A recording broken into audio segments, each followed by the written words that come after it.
They always said I was the weird one. Not gifted, not unique, not even different, just weird. The kind of word that sticks to your skin like cold syrup sweet only when people pretend to care. And my family, they never pretended. While my cousins were praised for hitting home runs or earning honor roll, I was the kid who painted birds on the backs of pizza boxes and talked to the wind. I wasn't loud. I wasn't brilliant in the way they understood. I just observed. I drew. I felt too much. And for them, that was enough to brand me a failure before I even hit puberty. I remember sitting at the edge of the dining table during Thanksgiving, maybe 13 years old, sketching a crow from memory on a napkin. My aunt, Cheryl, leaned over and whispered to my dad, "Should we be worried?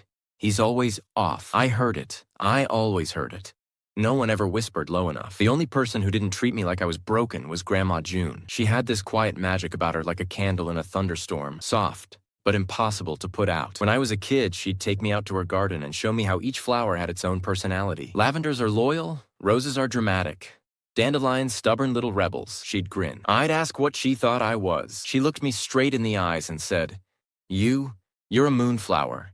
You bloom when no one else does. Most won't even notice until it's too dark to ignore." Back then, I didn't fully get it. I do now. They tolerated me at family functions the same way people tolerate elevator music. Mildly annoyed, but unwilling to bother changing the channel. I was the kid with the shaky hands, the weird questions, and a sketchbook full of dreams no one bothered to ask about. Dad called my drawings time wasters. Mom called me too emotional. My older brother Josh once told me, "Nobody likes people who think too much. Just be normal." Normal. What a word. The day I turned 17, I told them I wanted to study design. Maybe animation. Maybe architecture. Something with lines and light and silence. Dad slammed the table. "You want to throw your life away scribbling?" My brother laughed. Mom sighed like I'd just told her I was joining a cult. I remember packing that night. I didn't even know where I was going, just away. That's when Grandma showed up at my room. She didn't knock. She never did. She held a box of lemon bars and sat beside me without a word. We ate in silence. Then she said, "Leave, but leave smart. Let them think they've won. Study quietly. Build quietly. Your light will burn their eyes when they least expect it." I've never forgotten that. Grandma was the only one who showed up to my high school art exhibit. The only one who mailed me care packages when I went to college. The only one who didn't treat my depression like it was contagious. She'd send me letters, actual handwritten letters, every month. Some were full of jokes and doodles. Others came with little puzzle pieces that only made sense years later. One said, "Trust is a currency. Spend it only where it grows interest." Another, "A storm only frightens those who've never danced in the rain." I framed them, not because I was sentimental, but because they were blueprints for surviving in a world that constantly tried to mute me. And then, 2 months ago, she died. I was sitting in my tiny apartment, staring at a half-finished digital painting of a tree growing out of a book when I got the call. A lawyer. Calm voice. No emotion. "Miss June Holloway passed away last night in her sleep. Peacefully." Peacefully. Like that word meant anything to me now. The funeral was held in the same church where my cousin Brittany had her Pinterest-perfect wedding. Rows of uncomfortable folding chairs, overly white lilies, and relatives in black who only came for the will. They barely mentioned her art, her garden, her letters. They just asked when the estate would be settled. I didn't speak to anyone.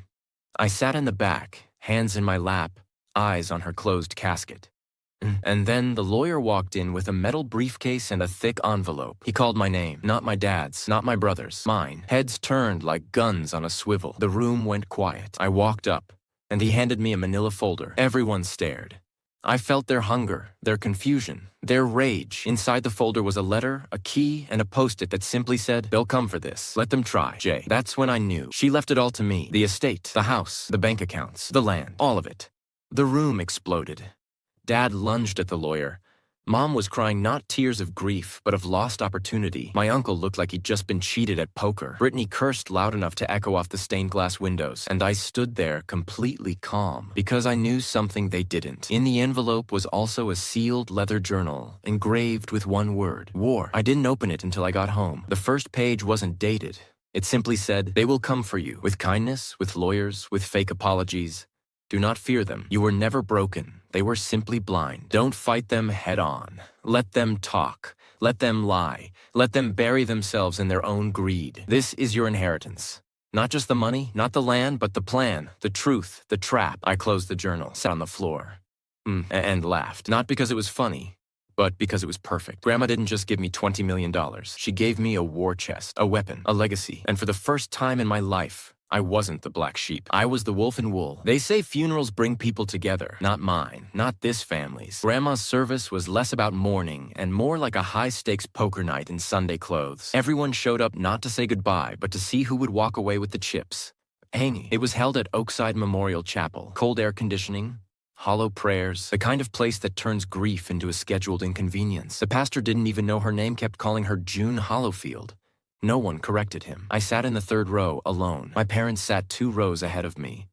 My brother Josh scrolled on his phone while chewing gum. My Aunt Cheryl adjusted her scarf like it was the main event. My Uncle Greg didn't even pretend to hide his smirk. And Brittany, her face was caked in makeup that wasn't even smudged. No tears. No one cried, except me, quietly. Not loudly, just enough to fog up my glasses. Because for all her eccentricities, her wild stories, her cryptic advice, her tendency to label people as flowers or insects, Grandma June was the only person in that entire church who ever made me feel like I wasn't some broken toy on the discount shelf of this family. And now she was gone. After the last hymn, we were herded into the reception room. Plastic cups, lukewarm coffee, flavorless sandwiches. People whispered in corners. No one talked about her life. They talked about the house, the property value, the potential. Dad was practically buzzing with fake solemnity. I overheard him telling Uncle Greg, obviously she was senile near the end. Someone's got to sort out the finances. Poor kid's not capable of handling it alone. I took a sip of water to avoid punching a hole through the wall. Then the lawyer walked in. Straight-backed. Slate gray suit, leather briefcase. The air changed. "Thank you all for coming," he said, loud and professional. "As per Ms. June Holloway's wishes, the will shall be read now in private, with named beneficiaries only." Everyone shuffled toward him like moths to a flame. He didn't move. "I'll call your names. If you are not called, I'm afraid you were not included in the direct inheritance." Boom! Brittany gasped. Uncle Greg's face twitched. My mother's expression froze into a Botox smile. The lawyer began. "To Cheryl Holloway, I leave my vintage tea set. Use it wisely. Try not to sell it the first chance you get. To Greg Holloway, I leave a box of receipts, proof of all the loans I forgave and never forgot. To Brittany Holloway, I leave a library card. If you ever learn to read, start with something that teaches empathy." The room went silent, and then he looked at me. "To my grandchild, the only one who ever saw me, really saw me, I leave everything else. The house, the estate, the accounts, the stocks, the land in Vermont, the trust in Zurich, the journal, the plan." Whispers erupted like gunfire. Mom dropped her coffee. Josh muttered, "What the actual?" The lawyer continued, unfazed. "This inheritance is not to be contested. Doing so will activate a legal countermeasure embedded in the trust. Attempts to question my grandchild's mental or legal competence shall be recorded and treated as threats, triggering automatic review by the Holloway Legal Defense Trust. In other words, don't try me." I stared at the will. The journal in my coat pocket felt heavier than ever. Aunt Cheryl stood up. "This is ridiculous." June was not in her right mind. She had no business. The lawyer didn't even blink. "Actually, Miss Holloway, your aunt completed a full neurocognitive evaluation 6 weeks prior to her death. She was of sound mind. Her doctor signed a video affidavit." He pulled out a tablet, tapped play, and on screen, there she was, Grandma, in a velvet robe, sitting in her garden, sipping wine. She looked at the camera. "Hello, snakes," she said cheerfully. "If you're watching this, I'm dead. Good. I don't have to pretend anymore." Gasps. Someone knocked over a chair. "This is my will. Yes, I'm lucid. No, I don't care if you're mad. You didn't visit me. You didn't love me. You tolerated me for what you thought you'd get. But my grandchild? They were the only one who ever listened. So now I'm listening back from the grave. Sucks to be you." The cut to black. The lawyer closed the tablet like it was a mic drop. We walked outside. They followed me to the parking lot. All of them. Mom grabbed my arm. "Sweetheart, we need to talk. Just us." I shook her off. Dad stepped in. "Listen, you're overwhelmed. You can't manage that kind of money alone. You need someone experienced. Like you?" I asked, deadpan. Josh folded his arms. "You gonna blow it all on art school crap?" Brittany snarled. "You were always the pity case. Grandma just felt bad for you." I looked at them. All of them. Same blood, same faces, strangers. Then I reached into my coat and pulled out the journal. They went quiet. "Grandma gave me this," I said. "Told me you'd come for me. With fake kindness, with gaslighting, with lawyers." I held it up. "Here's the truth. Every move you make, she already wrote it down." Then I got in my car and drove away. That night, I sat on my bedroom floor, flipping through pages of looping cursive and underlined phrases. She had a section labeled Predictions. Greg will threaten legal action within 3 days. Cheryl will offer emotional support laced with poison. Brittany will attempt character assassination on social media. Your mother will cry. Your father will rage. Josh will mock. Do not engage emotionally. Record everything. Pretend to break. Let them feel victorious, then burn them slowly with facts. My hands trembled. She knew. She knew them so well. She knew me even better. I turned to the next page. It was titled Phase 1, The Breakdown. Underneath, in red ink, let them think you're falling apart. That's when they reveal their ugliest selves. That's when the real war begins. The first time I held the journal, it felt like holding a grenade, smooth, compact, and full of potential destruction. The leather was soft and cracked from years of use, but the binding was strong. Just like her. The cover had one word burned into it. War. Not memories. Not inheritance notes. War. And I didn't open it right away. Instead, I placed it on the kitchen table next to my cold coffee and stared at it like it was some ancient spell book. Like the moment I cracked it open, there'd be no going back. I wasn't wrong. When I finally flipped the first page, the smell of old paper hit me like a memory. Vanilla. Dust. Ink. The opening line read, "You were never broken.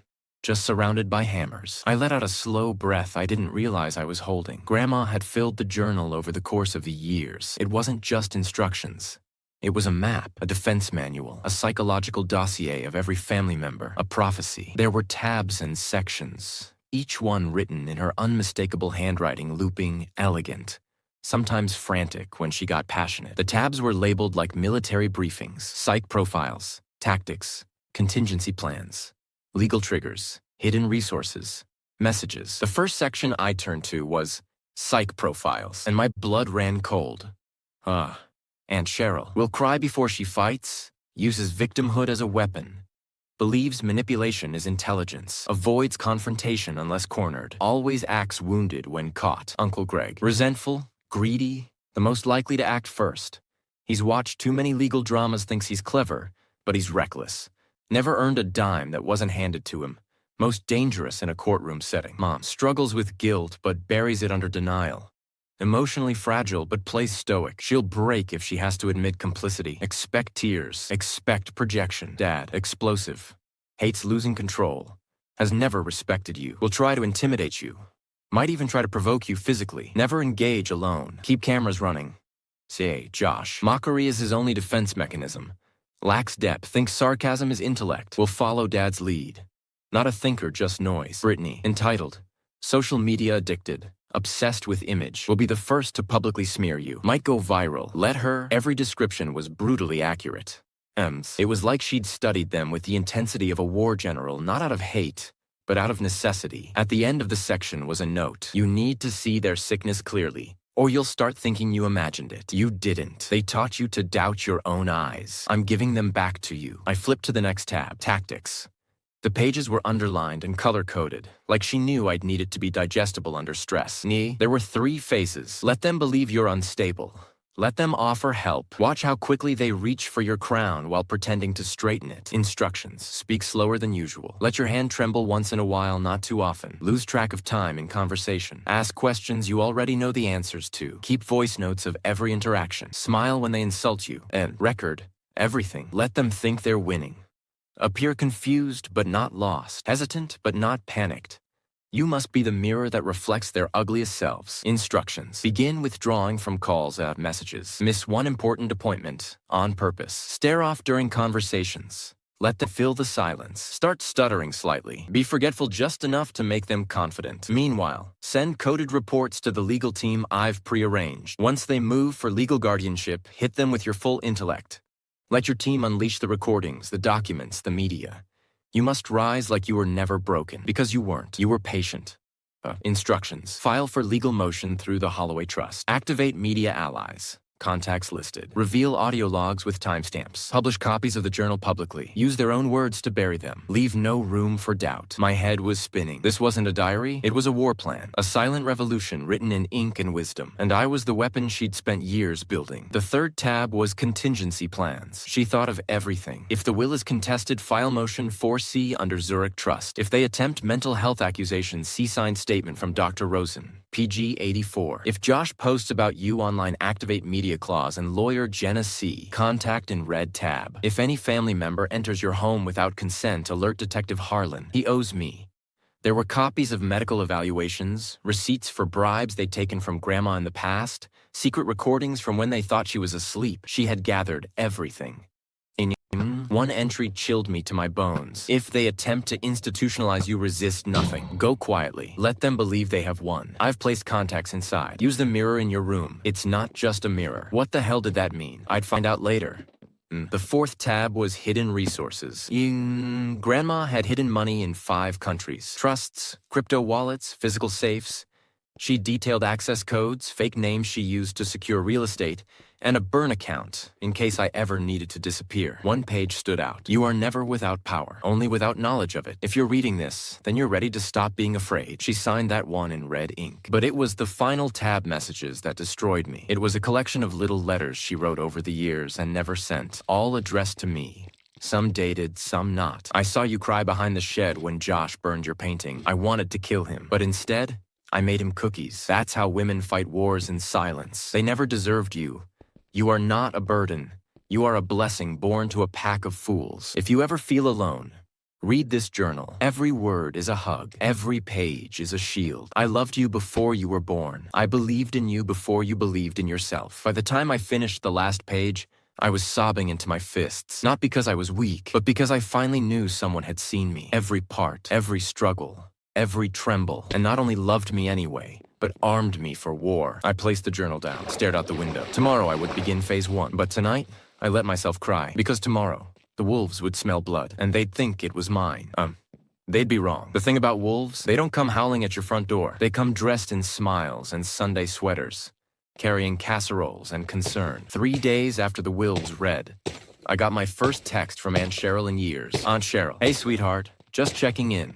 I know things are overwhelming. If you ever need to talk, I'm here. Cute. Almost made me forget that this woman once slapped a sketchbook out of my hands and called me useless in a real crisis because I didn't know how to restart a garbage disposal. I didn't reply. 10 minutes later, another one came in. Aunt Cheryl, maybe we could have tea? Just like old times.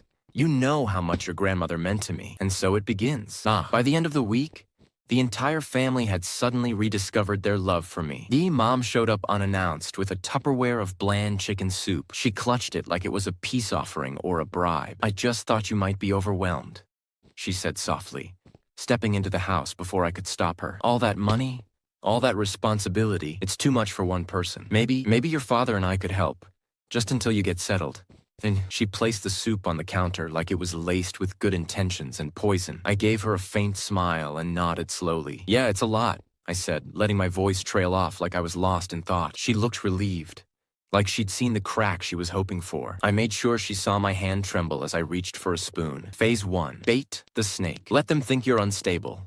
Let them offer help. I started small. I forgot where I parked my car. I paused mid-sentence like I'd lost my train of thought. Nada. I kept my phone out recording everything. Audio, time-stamped, backed up in real time to a hidden cloud Grandma had set up from years ago, labeled Operation Mirror. At a family lunch my mom insisted on hosting, I let my fork drop from my hand and stared at it like it was a foreign object. Josh laughed. Dude, are you okay?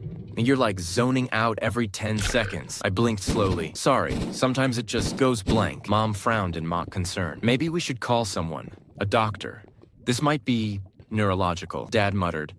Told you the kid's never been right. Aunt Cheryl came over 2 days later with a batch of cookies and a folder. Estate planning is complicated, she said gently, patting my knee like I was 12. I did some research, just some paperwork. Nothing binding. Just suggestions, really. Inside the folder, a temporary power of attorney form, unnotarized but suspiciously detailed. I looked up at her and smiled with the soft confusion of a lamb. Do I sign it now? I asked. Her pupils dilated. Only if you want to, dear. Okay.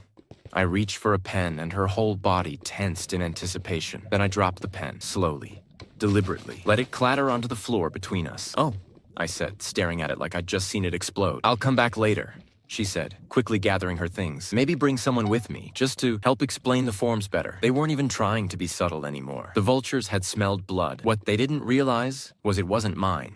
It was bait. That week, I received 4 emails from Brittany's lawyer friend offering guidance, 2 wellness check visits from a doctor I'd never heard of, 1 friend request on Facebook from my estranged uncle's new wife, who always wanted to get to know me better, a voicemail from Dad that said, I don't care what your grandmother thought, you're not mentally fit to run anything. Call me before you ruin everything. I forwarded every single message to Grandma's legal team. Jenna C., the razor-sharp lawyer Grandma had on retainer, was already documenting everything. Iga, let them keep talking, she told me over the phone. The more they try, the deeper the hole they dig. Just stay in character. Easier than I thought, I told her. They don't want the truth. They want the version of me they made up. She paused. Good, she said. That version of you is going to destroy them. I started adding subtle glitches to my routine. I wrote reminders on my arms with a Sharpie. I left half-eaten meals around the house. I answered the door in mismatched socks. Josh came over one evening uninvited, smelled like weed and entitlement. Just checking up on you, he said, eyeing the house. This place is huge. You sure you're okay living here alone? I stared past him, then tilted my head. Do you hear it? He blinked. What? The ticking. It's really loud. He froze. I smiled and walked away. Later that night, I found him snooping through my kitchen drawers. I let him. Because the camera above the fridge caught everything. That night, I wrote in my own journal, not Grandma's. Mine. They want me broken so they can be saviors. But I've never been broken. Just quiet. And they mistake silence for weakness. That's their fatal error. I started carrying Grandma's journal everywhere with me. Openly, not hiding it. I let Cheryl see it one day. She squinted. That's hers, isn't it? Mm-hmm, I said. She leaned in. Anything about me in there? I blinked slowly. She called you a carnivorous daisy. Cheryl blinked. I'm sorry? I smiled gently. Pretty from far away. Poisonous up close. The only person I worried about was my mom. She wasn't a good mother, but she wasn't evil either. Just scared, weak, and easily manipulated. She sat with me one night and took my hand. I wish things were different, she said softly. I wish your father was kinder. I wish we loved you better. I wanted to believe her. God, I did. But Grandma warned me. Even the softest ones can sell you out if they think it'll keep them safe. Be kind, but never blind. So I nodded, let her hug me, and checked her purse when she left. Inside, a business card for a guardianship lawyer. Figures. By the end of the month, they made their move. I got served papers on a Wednesday morning. Petition for guardianship, filed by my parents, citing deteriorating mental state, emotional instability, and potential risk of self-harm. They even attached photos, staged ones. Me staring off blankly. Me forgetting groceries. Me with messy hair and a shirt on inside out. All the symptoms I'd carefully and deliberately displayed. The affidavit included testimony from Aunt Cheryl, Uncle Greg, and even a concerned neighbor, which I'm pretty sure was Brittany in a wig. I sat in my chair, journal in my lap, and smiled, because they just did exactly what Grandma predicted. That night, I recorded a voice memo and uploaded it to the secure server. Phase 1 complete.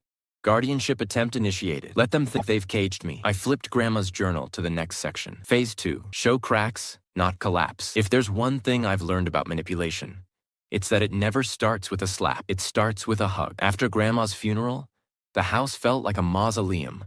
Dead air, dead conversation, dead warmth. Mom had turned into a Stepford version of herself. Always smiling, always sweet. But her eyes, hollow, watching. Dad was suddenly concerned for my well-being. So concerned that he brought home a psychologist friend of his just to talk. It's not therapy, Dad said with that patronizing smirk. Just a chat. But the second the woman sat down with me, she flipped open a clipboard and started checking off boxes. Every sentence I said was turned into disassociation, trauma-induced delusion, or hyperfixation. I was an artist. I talked about color like it was emotion, music like it was weather, pain like it was poetry. She didn't hear me. She heard symptoms. They were building a case. It started small. Mom took my phone. To help you disconnect. My laptop charger disappeared. The family doctor, who hadn't cared about my asthma for years, was suddenly at my door checking vitals like I was on life support. Maybe we should try a short stay, he said. Just a few days. Rest. Detox from the pressure. Pressure from what? Being rich? They wanted control. Grandma's will was ironclad. But they found a loophole. If they could prove I was mentally unfit to manage the estate, the court could appoint a conservator, most likely one of them. They didn't need to steal the money. They just needed to babysit it on my behalf. I wasn't even 21 yet, still a legal child in some eyes. They saw an opening and sprinted. So I played the part. I stopped making eye contact. I shuffled when I walked. I whispered to myself in the garden. I forgot the names of relatives. I left drawings of monsters and mazes and dead flowers around the house. I became a ghost they felt confident managing. Uncle Rick, suddenly reappearing after 5 years of silence, started asking questions about the journal. You still got it? He asked too casually. Might be worth something, with Grandma's weird old mind and all. I shrugged. I think it talks to me sometimes. His eyes lit up with a mix of greed and confirmation. He saw a payday and a diagnosis. What they didn't know was that I had bugged the entire damn house. Grandma's journal told me what they'd do, so I got ahead. Every fake conversation, every whispered plan, every forged document they were preparing, I had it recorded. Cameras in the clocks, mics in the flower pots, a hidden server sending it all to a private lawyer Grandma had on retainer in another state, one they didn't know existed. Grandma's voice rang in my mind every night when I read her journal. They'll come for your light, but you're not the candle, you're the match. And I was burning everything quietly. Then came the intervention. They sat me down. Mom, Dad, Rick, Aunt Carol, even the shrink. They made it look like concern. But I saw it. The signatures already drawn up. The petition to the court sitting in Dad's briefcase. The lie on Carol's lips about how I'd tried to hurt myself. We're just doing this out of love, Mom said, eyes glassy. And to protect what Grandma left behind, Dad added. Let's talk about placement. The shrink interrupted. There's a facility upstate. They were about to put me away. So I looked up, stared each of them in the eye, and muttered, "Do you want the money that badly?" The room fell silent. I mean, all this effort, I said slowly, when you could have just asked. You don't know what you're saying, Dad said, instantly defensive. I do, actually. I leaned forward. Every single thing. I pulled a remote from my pocket and pressed play. From the bookshelf, a speaker clicked on. And then came their voices. Every lie, every plan, every fake document. Every time they called me mentally defective or a glitch or a broken asset. They turned pale. The shrink's clipboard dropped. Aha. Uncle Rick stood up. This is illegal. So is conservatorship fraud, I interrupted. Which you attempted. Then I turned to the shrink. By the way, your license is expired in this state. She bolted out of the room. I walked out like it was a movie scene.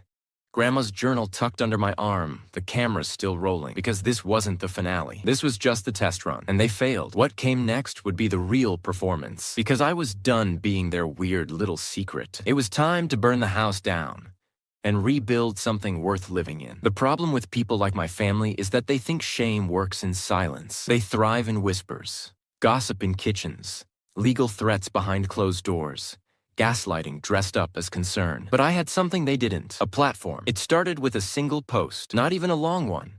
Just a screenshot of the transcript from the intervention. A short caption. My family tried to steal $20 million by having me institutionalized. My grandma warned me, so I recorded everything. Within 2 hours, it hit the front page of Reddit. By morning, I was trending on X.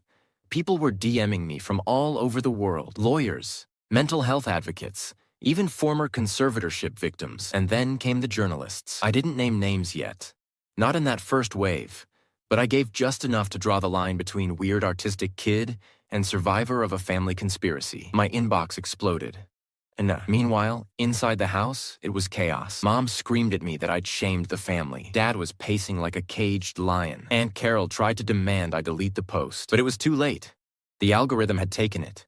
The internet doesn't forget. And then, like Grandma said in her journal, when liars are exposed, they scream slander. So they hired a lawyer. His name was Grant Whitmore, and he was the kind of guy who smiled without ever blinking. He wore a navy suit and silver tie-like armor, and the first thing he did when he walked in was point a finger at me and say, "You've committed defamation against your own blood." I offered him tea. He refused. Then I opened my laptop and showed him the following. Time-stamped audio recordings of every plot they hatched. Scanned copies of the fake medical records Dad had drafted. Video footage of Aunt Carol practicing crocodile tears before the intervention. He sat still, jaw tight. Then I smiled and said, "You still want that tea?" They thought I was just angry. They didn't realize I'd been planning this for months. Grandma hadn't just given me money.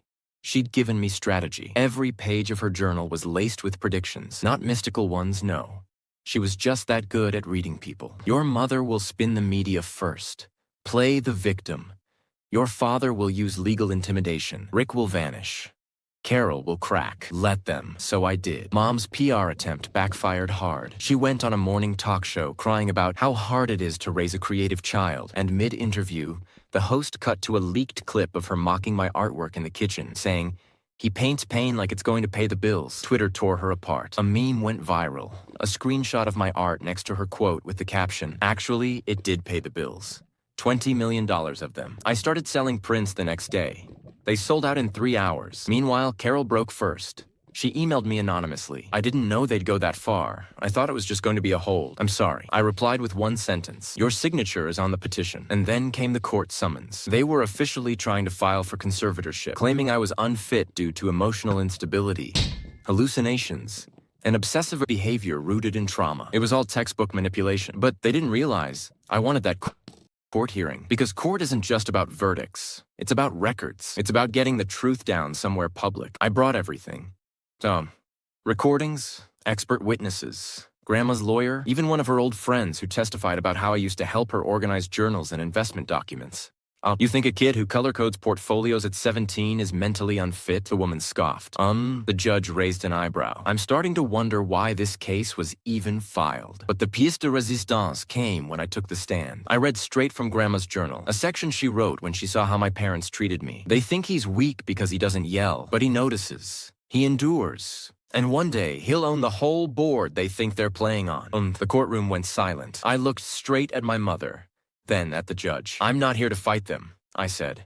I'm here to make sure no one else has to go through what I did. The judge dismissed the case. In fact, he recommended a counter-investigation into them. Fraud, psychological coercion, misuse of medical professionals, the whole kit. I walked out of court not just free, but untouchable. That week, I got invited to speak on a panel about family power abuse. Next week, a podcast. The week after, a publishing offer for my story and Grandma's journal. They tried to silence the weird one. Now the whole world was listening, and I had barely even opened the journal's real secrets. You ever watch a fire spread in slow motion? That's what it felt like when I finally decided to publish excerpts from Grandma's journal online. Not the emotional ones. Not the stuff about me, no. I started with the part that detailed how my family siphoned thousands from her over the years through shell charities and fake home improvements, with dates, with receipts, with names. I posted it with a single sentence. They called me crazy. Here's what I found: Grandma's handwriting. It exploded. I was no longer just that guy whose family tried to steal $20 million. Now I was the one with evidence. The guy who dropped a full-on financial scandal on the internet with handwritten proof from the person they called senile. And suddenly, people weren't just following the story. They were investigating it. Reddit turned into a crime-solving engine. Someone tracked down the fake Tree of Grace Foundation Dad claimed was for planting trees. Turns out it was registered to a P.O. box in a strip mall next to a vape shop. Another user cross-referenced property tax filings and found that Aunt Carol billed Grandma for a roof she never replaced on a house Grandma hadn't owned in 5 years. Someone found Rick's ex-wife on Facebook. She deemed me screenshots of messages where Rick bragged about his inheritance plans after slipping wine into Grandma's tea to keep her mellow. The journal wasn't just a diary. It was a blueprint. And the internet? They became my soldiers. My story was no longer personal. It was public. Podcasts called it the modern-day Knives Out. YouTubers called me the inheritor who outsmarted everyone. Journalists from The Atlantic, BuzzFeed, and even The New Yorker reached out for interviews. But this wasn't about fame. It was about justice. Grandma knew this would happen. One of her final entries read, "You're going to feel like you're standing in a spotlight. But remember, love, this light was meant to disinfect, not decorate." So I didn't sugarcoat anything. I released the full scanned journal, every page, in an organized PDF. The media latched onto the section titled "A Family of Quiet Thieves." People read it like a novel. Redditors made animated TikToks of the entries. One college theater group staged it as a dramatic play. And then came the lawsuits. Not against me, against them. A former social worker opened a case against my mom for elder abuse. My dad was slapped with IRS scrutiny for the fake charity. Rick's employer suspended him after the DMs came out. Carol, her HOA began an internal audit for grant misuse. Every lie they told was unraveling, thread by thread. And all I did was shine the light Grandma handed me. But the most unexpected thing happened when a woman named Ava Lucero emailed me. Subject line: "I knew your grandma, and I think she saved me too. She was 27, Latina, first-gen college grad. And 20 years ago, her parents rented the guest house on my grandma's estate. I was just a kid," she wrote. "But your grandma, she helped me when I was being hurt at home. She gave me books, food, and once paid for me to attend art camp when my mom threw out my drawings." Attached was a photo of Eva at that camp, holding up a charcoal sketch signed for E. "Keep drawing, keep dreaming, C." That signature? My grandma's, no doubt. I cried for the first time in weeks, because that was her. Not just the strategist. Not just the silent warrior, but the woman who quietly saved people the world forgot. Eva's email hit me hard, so I posted it. I titled it, "This is who they tried to erase." It went viral within hours. #WhoWasClara trended across platforms. People began sharing their own stories of quiet family abuse, inheritance betrayal, and elder neglect. They called it The journal effect. I was invited to speak on a mental health panel at Stanford, not as a victim, as a case study of how gaslighting fails when receipts speak louder than apologies. And amidst all this, there was one thing still buried in the journal, a section I hadn't shared, one labeled in her shaky handwriting, for the final checkmate. It had a wax seal. A literal one. Grandma being dramatic, but she knew how stories work. She knew timing, and I wasn't ready yet. Not until I read it fully. Not until I understood everything she built in silence. Because this journal didn't just expose my family. It was a map to something far bigger. The seal cracked with a soft snap as I broke it open. It was late. Past 2 a.m. Outside, the world was still buzzing with the wildfire I'd started online. But inside my apartment, just me, a lamp, and the final section of Grandma's journal. For the final checkmate, there was only one page at first, folded tight. If you're reading this, it means you've already won the first round. But if you want the whole truth, you'll need to find it. I didn't leave you $20 million by mistake. I left it to finish what I couldn't. Beneath that was an address, not a house. A law firm. McKay, Trent, Lowell Estate Litigation Asset Recovery. In downtown Boston. I didn't waste time. By 8 a.m. the next morning, I was on a flight. The firm was one of those marble lobby, no smile, silent type buildings where even the plants seemed expensive. The receptionist asked my name, paused, and then said, "Ah, you're Miss Clara's grandson." She didn't even ask for ID. She just handed me a small key and said, "6th floor, end of the hall, vault room B." I swear my stomach dropped like an elevator. Inside that vault was a single black case.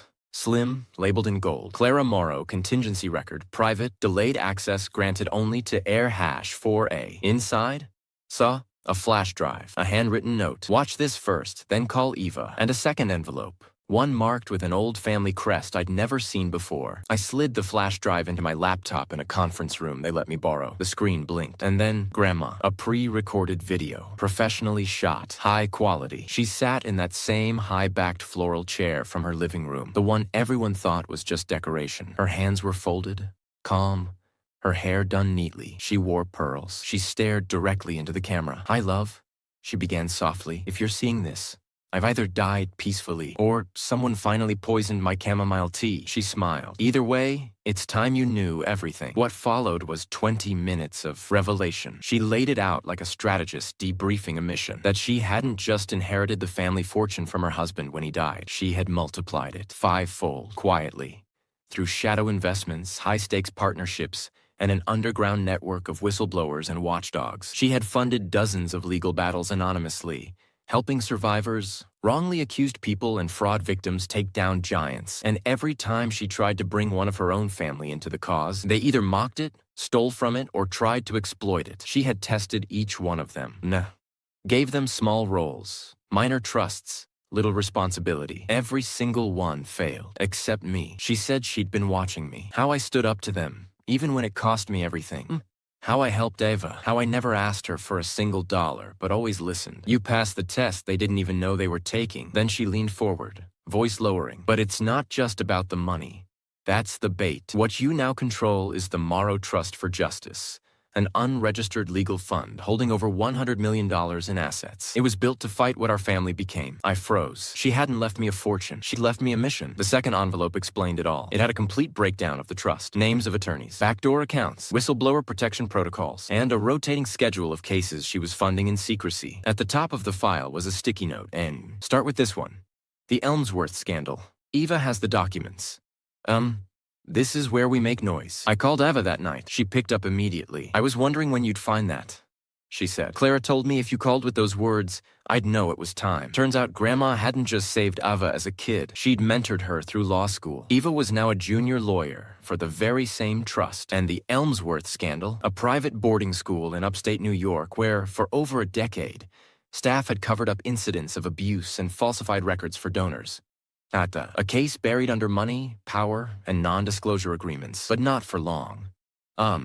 Because we had it all now. DVD document, every signature, every silenced voice. That night, I sat alone in my hotel room, staring at my reflection. Just a few weeks ago, I was the weird kid nobody took seriously. Now, I held the sword that could cut down giants. And Grandma, she was still leading me, even from the grave. This wasn't revenge anymore. This was warfare, strategic, surgical, purposeful, and it was just beginning. I never intended to be a public figure, but when you're holding a match near a forest soaked in gasoline, you better be ready for the firestorm. The Elmsworth scandal didn't just light a spark, it exploded. Eva and I planned it down to the minute.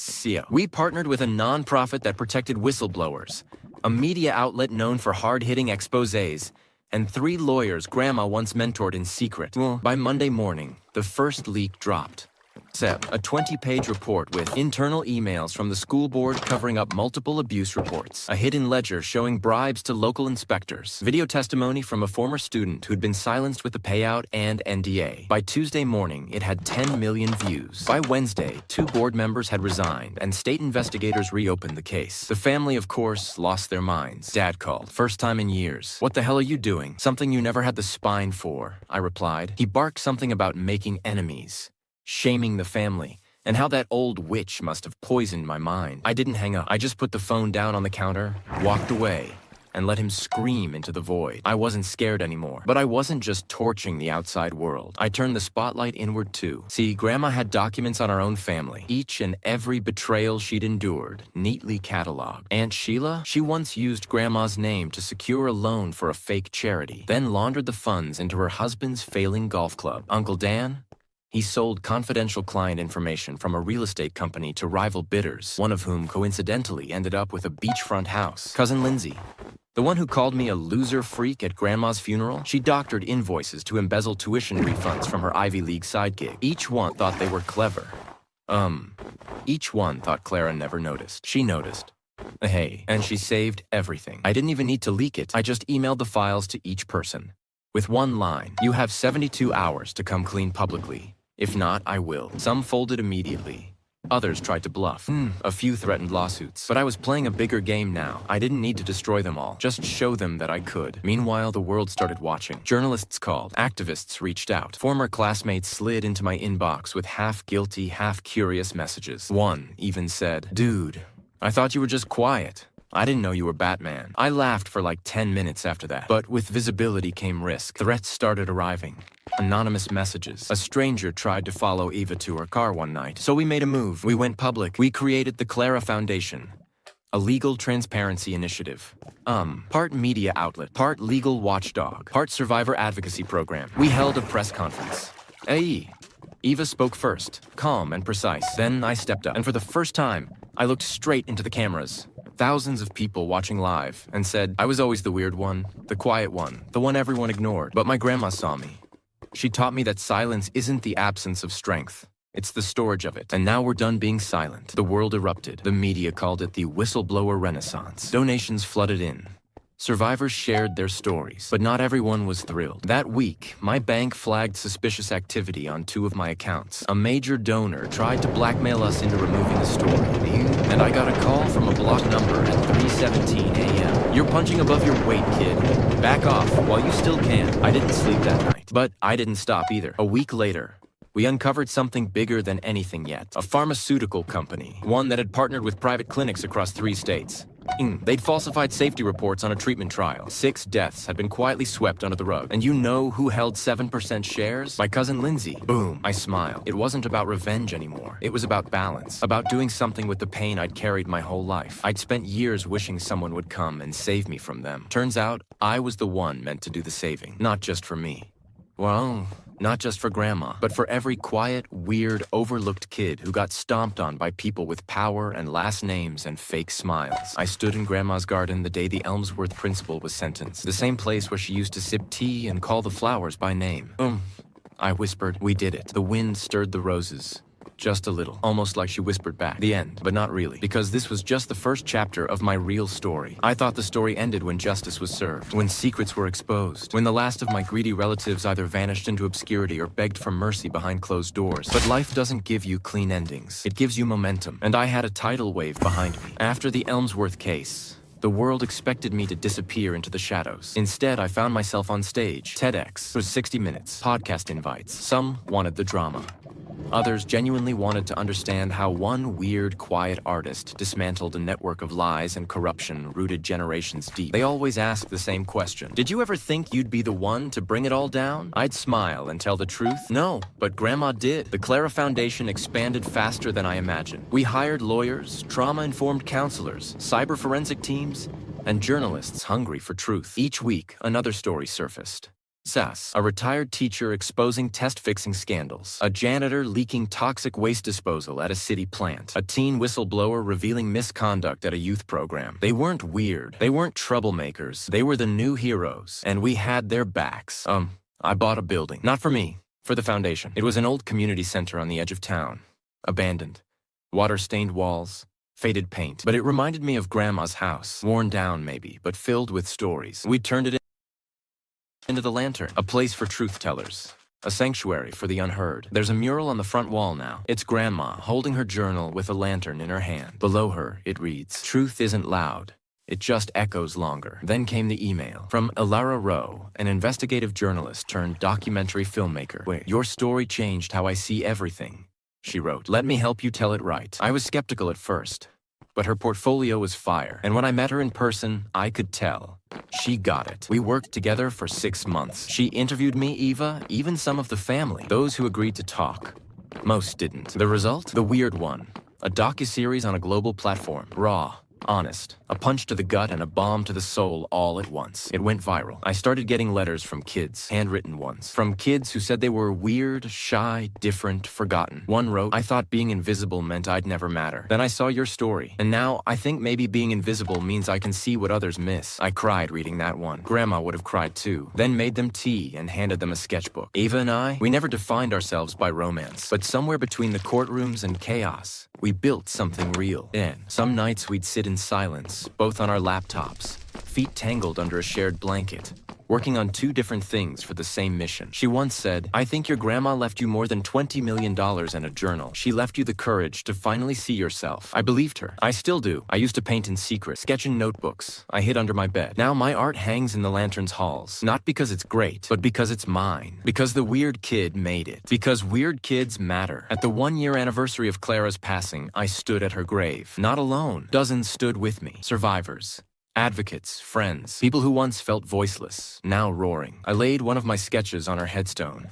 A drawing of her holding the lantern, standing beside me. Not guiding me anymore, just walking beside me. This was never about revenge. It was about reclamation, reclaiming my story, my truth, my place in the world. They called me weird. Fine, but weird built a movement. Weird lit the fire. Weird won. And we're just getting started. I thought the silence after everything fell apart would be peaceful, but it wasn't. It was loud. Louder than screaming. Louder than courtrooms, microphones, breaking news. Because now, for the first time, there was space. Empty space. And in that space, the ghosts came. Not the scary kind. The kind with last names. I began dreaming of them. Not just Grandma, but Dad, Mom, Uncle Harris, Aunt Yvette. All of them. Sitting in that old family dining room, plates full, eyes cold, laughing like nothing happened. I'd stand at the edge of the room in the dream. Invisible. Like always. Only now. I had the journal in my hands. And in the dream, it would always burn. Therapy helped. I'll be honest. I resisted it at first. I told Ava, "What's the point? I already won." And she looked at me and said, "You survived. But that doesn't mean you're done hurting." So I went. Every Thursday, 3 p.m. Dr. Irene, a woman with warm eyes and iron patience. She never tried to fix me. She just sat with me in the wreckage. Let me dust off the broken pieces and hold them up to the light, one by one. The biggest ghost wasn't Mom or Dad. It was young me, the version of myself who used to count footsteps between doorways so I wouldn't bother anyone. Who learned not to speak unless asked a direct question. Who apologized before bumping into people, just in case. That kid didn't vanish after the estate. He lingered, afraid I'd betray him by becoming too much. Too loud. Too confident, too not invisible. But then something strange happened. One night, while sketching in my studio, I turned my old notebook over and found a sticky note. It was in Grandma's handwriting, faded, nearly rubbed away. To be fully seen is terrifying, but it's also freedom. Don't hide your light. Just learn how to aim it. I sat with that for hours. Didn't draw a thing that night. Just let the words echo. The next day, I did something wild. I emailed my father, not to reconnect, not to fight, but to close. The message was short. "I know you'll never apologize. That's fine. I don't need closure from you. I just need to be the one who ends the cycle. You don't get to live rent-free in my head anymore. Goodbye." He never replied. I didn't expect him to. No, but I slept better that night than I had in months. Then came the award. National Association for Justice Reform. Emerging Voice of the Year. I didn't want to go. I hate tuxedos, hate speeches, hate lights. But Eva looked me in the eye and said, "You're not accepting this for you. You're accepting it for the weird kids who haven't found their voice yet." So I went. The room was packed. Lawyers, activists, journalists, politicians, survivors. When they called my name, I almost tripped walking up. But once I stood behind that mic, something changed. I looked out and saw hundreds of people who knew exactly what it meant to be doubted, disrespected, dismissed. I didn't give a speech. I told a story about a boy who spent his life thinking he was a mistake, and a grandmother who knew better. When I finished, it was silent for a second, then standing ovation. I didn't cry, but I felt the lump in my throat, and I swear I heard Grandma whisper, "Told you. You were never the weird one. You were just early." The next week, I got a call, a book publisher. They wanted me to write my story. The catch? They didn't want a ghostwriter. They wanted me. At first, I panicked. "I'm not a writer," I said. But Eva reminded me, "You've been writing your story your whole life. Just now, people are finally reading." So I started. Chapter 1. You'll never believe what my family tried to do when Grandma died. The ghosts are still there. They don't scare me anymore. Some nights I imagine young me and Grandma sitting together. Not in the mansion. Not in court, but in her garden. Quiet, safe. We don't talk. We just breathe. The world still thinks I'm that weird kid who inherited millions and wrecked his family. Let them think that, because I know what I really am now. A survivor, an artist, a voice, and I'm just getting started. If you've never had your trauma turned into content, let me explain how it feels. Imagine walking down the street and overhearing strangers debate your pain. People who weren't there. People who never knew your name until it trended. Yes. Did you hear about that guy whose family tried to steal his inheritance? Oh yeah, the weird artist kid? I think he faked half of it. Nah, his grandma had receipts. That journal? Brutal. Somewhere between justice and virality, I became a story. And not always on my own terms. The memoir deal changed everything. At first, I thought it would just be a way to get it all out. Catharsis on paper. A chaptered exorcism. But once the press got wind of it, interviews, podcast invites, news segments, suddenly, I was a symbol. A poster child. They called me the whistleblower heir, as if I'd spent my life plotting to take down my bloodline. I hadn't. I just wanted peace. One particular podcast host, big name, blue check, fast-talking guy with a slick smile, invited me on his show. Eva said, "Only if you want to." I said yes. I shouldn't have, because 5 minutes in, he dropped it. Some people say you fabricated the abuse to win public sympathy, that this was just an elaborate revenge fantasy. Come true. I looked at him, and for the first time in a long time, I didn't flinch. Instead, I leaned in and asked, if someone handed you a map of every lie your family ever told and it led straight to your freedom, wouldn't you follow it? The episode went viral. Millions of views. Half the comments called me brave. The other half called me manipulative. Truth? I didn't care anymore, because finally, I knew who I was. The book came out in fall. The journal left behind. Breaking the Bloodline Curse. I didn't expect it to hit any bestseller lists, but in 3 weeks, it did. Book clubs picked it up. TikTokers cried over Chapter 8. A school even assigned it in a family psychology course. And then came the letters, hundreds of them, from kids, adults, elderly strangers. I thought I was crazy until I read your words. I never knew someone else felt like me. You gave me the courage to leave. You helped me forgive myself. And just like that, my weird little story became a lifeline. Not just for me, for them. Ava and I moved out of the apartment. We found a quiet house near a lake. Big windows, sunlight. Trees that didn't care who I used to be. I built a new studio in the back. Canvas, ink, silence. Sometimes I'd walk out barefoot just to feel grounded. Sometimes I'd draw my younger self, finally smiling. Sometimes I'd imagine Grandma on the porch, knitting, humming. She'd be proud. Not because of the money, not because I won, but because I chose peace when I had every reason to keep fighting. One day, I got a strange package. No return address. Inside, a small faded envelope. And inside that, a key. No note. Just a sticker on the back that read, Barnes. My heart dropped. That was Grandma's maiden name. And there was only one place I hadn't gone back to. Her childhood home. I didn't tell Eva right away. Part of me thought it was some prank, some final breadcrumb from the past. But I couldn't ignore it. So I flew out. Small town. Dirt roads. Familiar silence. The old house was abandoned, but the lock still worked. Inside, it was dust and cobwebs. But in the corner of the attic was a trunk. And in the trunk, another journal. This one wasn't about the family. It was about her childhood, her secrets, her pain, her own parents, their cruelty, their expectations, the generational trauma she broke to protect me. Page after page, I saw a version of her I never imagined. Human, hurting, brave. When I returned, I sat with Eva for hours, reading passages. We cried, and in that moment, I realized I wasn't the end of the story. I was the turning point. Grandma planted the seed. I let it grow. And maybe one day, someone I love will plant another. They still call me the weird one in whispers. But now, I wear it like a badge, because being weird was never the problem. Being different meant I saw what others ignored. It meant I broke the rules that needed breaking. It meant I found love, truth, and light where others saw shame. Next stop, I'd been invited to speak at a university. Topic: the intersection of family, wealth, and truth. I wasn't a professor. I wasn't even a graduate. But I had something they couldn't teach, and I was finally ready to share it. The university lecture hall was packed. Rows of students, some sipping coffee, others half asleep, a few clearly forced to be there. But many watched me with something I couldn't quite name. Curiosity? Respect. Recognition. I stood behind the podium. No script. No PowerPoint. Just me, a microphone, and a lifetime of truth. You're probably wondering why you're here. And honestly, so am I. A few chuckles. I smiled, then continued. See, I wasn't supposed to be anyone. I was the weird kid, the quiet one who didn't fit. The disappointment. The black sheep. The one everyone in my family thought would either snap or disappear. I paused, letting that hang. Then my grandmother died and left me her estate and a journal. And in those pages, she handed me the match. The one I used to burn every lie my family ever told. After the lecture, people came up to thank me. One girl said, "I read your book. My mom's just like yours." I thought I was crazy. A guy in the back row asked, "How did you forgive them?" I looked him in the eye and said, "I didn't. I forgave myself for believing their version of me for so long." That hit him like a truck. He nodded slowly and whispered, "Damn, thank you." Back home, I found Ava painting in the sunroom. She'd taken up watercolors.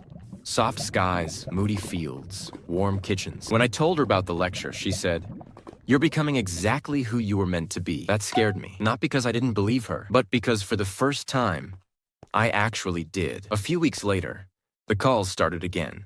At producers, studios, even Netflix. Everyone wanted a piece of the story. You guys still limited series rights? True events-inspired drama. Oh, you'll have full creative control. I was tempted. I even drafted notes for a screenplay. But then I stopped, because I remembered how this began.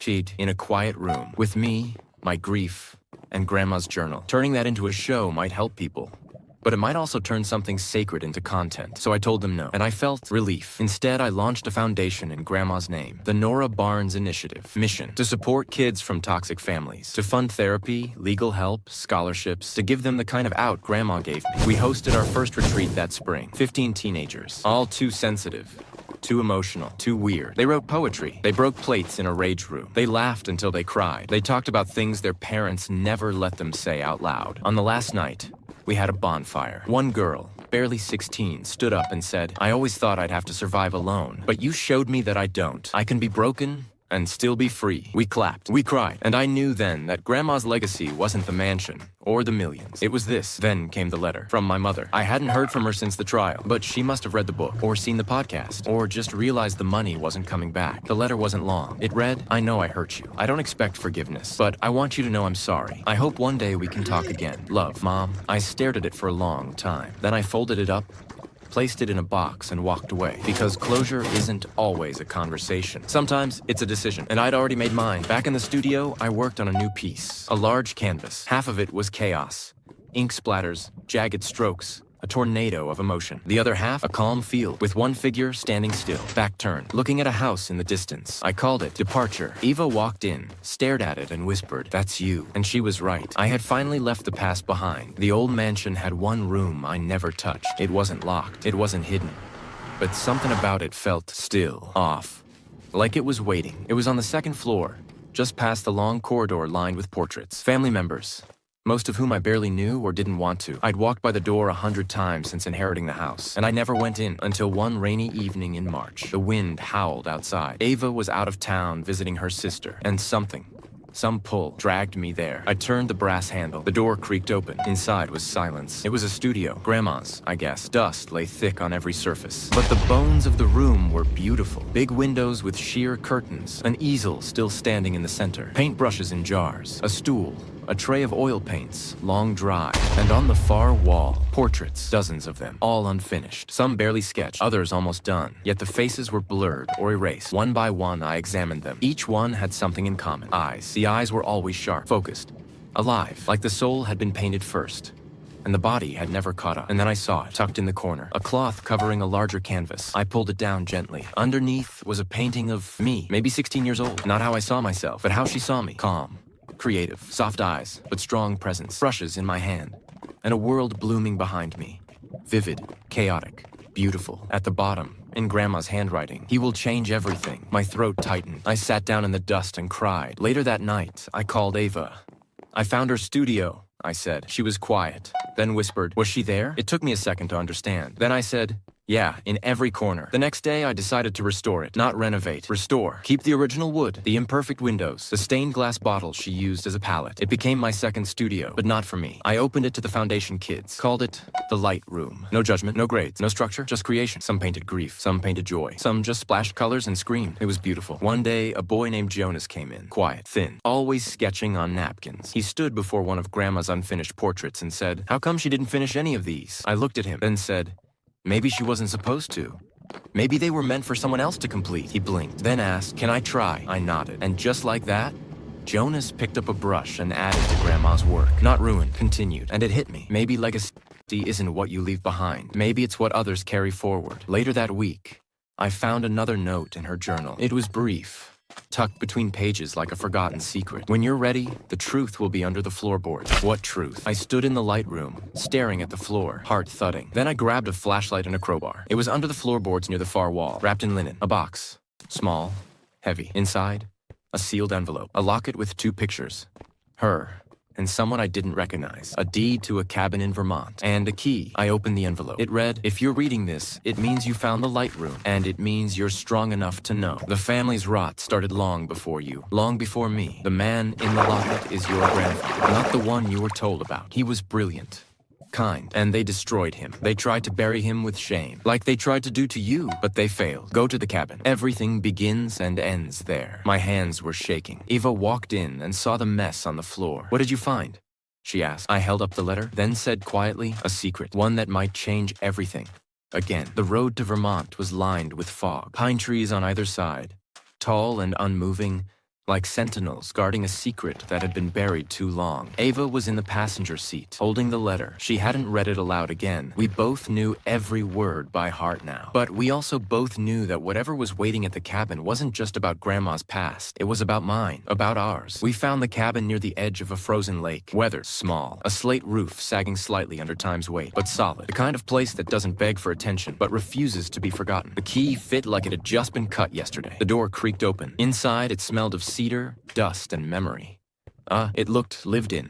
Blankets folded, firewood stacked, mugs on the shelf. It didn't feel abandoned. It felt paused, like whoever left had always intended to come back. We walked in slowly. In the corner, a desk. On the desk, a journal, a letter, and a photograph of Grandma with the man from the locket. They were laughing, arms around each other, alive. Eva picked up the letter while I opened the journal. The letter was addressed to Eleanor, Grandma's name. Eva read it aloud. "My Eleanor, if you're reading this, it means our plan worked. I'm sorry I had to leave the way I did, but they were never going to stop unless they thought I was gone. Your brother, he made threats.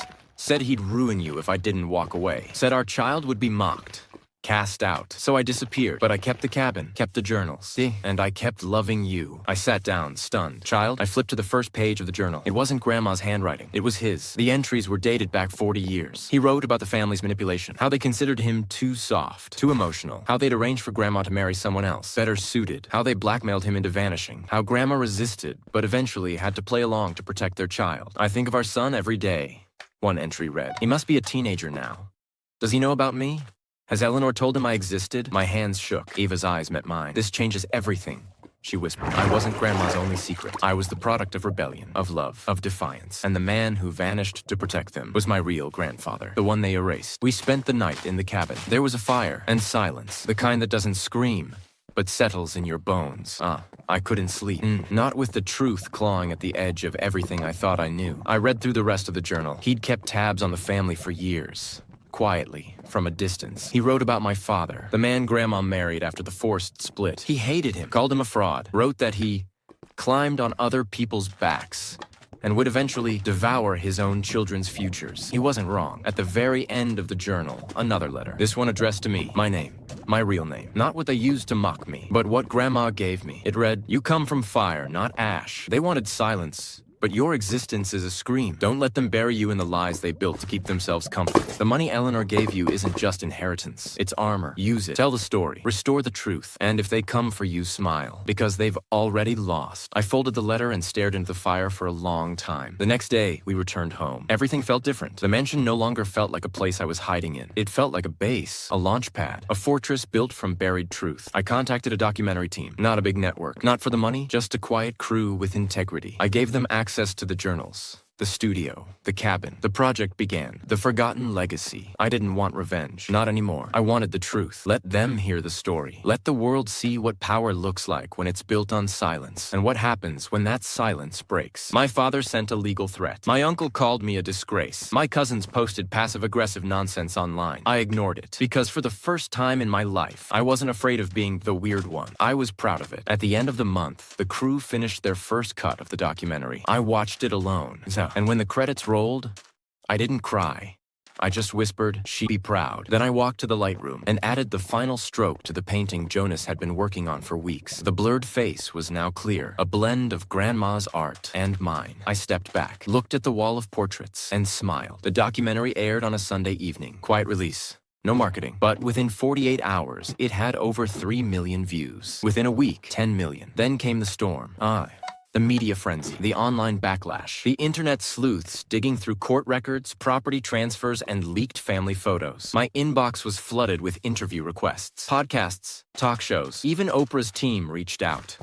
But I declined all of them because something else was happening behind the scenes, something bigger. 3 weeks after the documentary dropped, my father died. Car accident. No DUI, no suspicious cause, just speed. A stormy night, and a sharp curve. For a moment, I didn't feel anything. Not grief, not relief. Just silence, then guilt. Because the first thought that crossed my mind was, he didn't even get to see the backlash hit full force. But the second thought, good. The funeral was private, closed casket. A few family members, minimal media coverage, thanks to some PR juggling by my lawyer. They didn't even invite me, but I went anyway. In a black coat, sunglasses, no entourage. I stood in the back of the cemetery while they lowered his body into the ground. My aunt turned and froze when she saw me. So did my cousins. But no one said a word, except my uncle. He walked over. Straight face, hands in his pockets. "Happy now?" he asked. I looked at the casket. "Not really," I replied. Then I turned and walked away. That night, I got a call from a reporter. They'd found something. Documents from my father's safe deposit box, recently unlocked and scanned. Letters, contracts, and a will. Not his. See, Grandma's. The original will. The one they'd forged and replaced before she died. This copy had her signature, notarized and dated, and it left everything. The house, the money, the paintings, to my grandson. The only one who never asked me to be anything other than myself, me. My lawyer confirmed its validity, and then the lawsuits began. Not from me, from them, the rest of the family. They accused me of planting it, forging it, conspiring. But the notary confirmed the signature. The lawyer who drafted it testified. The paper, the ink, the timestamps, everything checked out. They were screwed. In public, in court, and in reputation. Eva stood by me through it all. She wasn't just my friend anymore. We were something more now. Slow, gentle, no pressure, but real. After everything that had fallen apart, we were finally building something new. One evening, I stood on the mansion balcony. The wind carried the scent of jasmine from the garden below. I looked out at the city lights. Eva joined me. "Do you regret it?" she asked. I thought for a moment. "The journal," I said. She shook her head. "No." Telling the story, I exhaled. Sometimes I wonder if Grandma meant for all this to explode like it did, or if she just wanted peace. But the truth is... I paused. She gave me both. The house was mine now, legally, completely. But it no longer felt like a prison of memories. It was a gallery, a monument. I renovated the main floor into an open museum space. Free entry. The light room stayed untouched. Preserved just like she left it. The public came in waves. Some cried. Some stared in silence. Some left letters and notes and stories of their own families. Broken, complicated, healing. One note stood out. A little girl, maybe 10, had written it in crayon. "I don't want to be like my family. I want to be like your grandma, and you." I pinned it to the wall, right under Grandma's final painting. And that night, as I turned off the lights in the gallery, I whispered, "Thank you." And for the first time, it felt like she whispered back. They thought I'd stay quiet after the funeral, that with my father gone, the war was over. But Grandma's original will changed everything. And now, we were headed to court not just to defend my inheritance, but to expose the decades of lies that came before it. The family filed a civil suit against me, alleging fraud, emotional distress, and defamation of family legacy. Yes, that was an actual line in their complaint. But here's the thing, I was done playing nice. The courtroom was packed, not just with family and press, but with strangers. People who'd seen the documentary. People who'd written letters. People who finally felt seen through my story and Grandma's. And sitting right there in the front row, arms crossed and steady as a lighthouse, Eva, my anchor. The opposing lawyer started with venom, accusing me of being mentally unstable, claiming I manipulated my grandmother in her final years, painting me as a bitter, reclusive artist who despised his family for being normal. I didn't react. I waited for my turn. Then, when I was called to the stand, I told them everything. The lightroom, the coded journal entries, the threats my father made behind closed doors, the time I caught my uncle burning papers in the fireplace. I even showed them Grandma's original journal, digitized and authenticated by forensic experts. But the moment that shifted the entire courtroom, it was when I played the voicemail. It was Grandma's voice. Clear, tired, but firm. If they try to take what's yours, don't let them. I wrote everything down.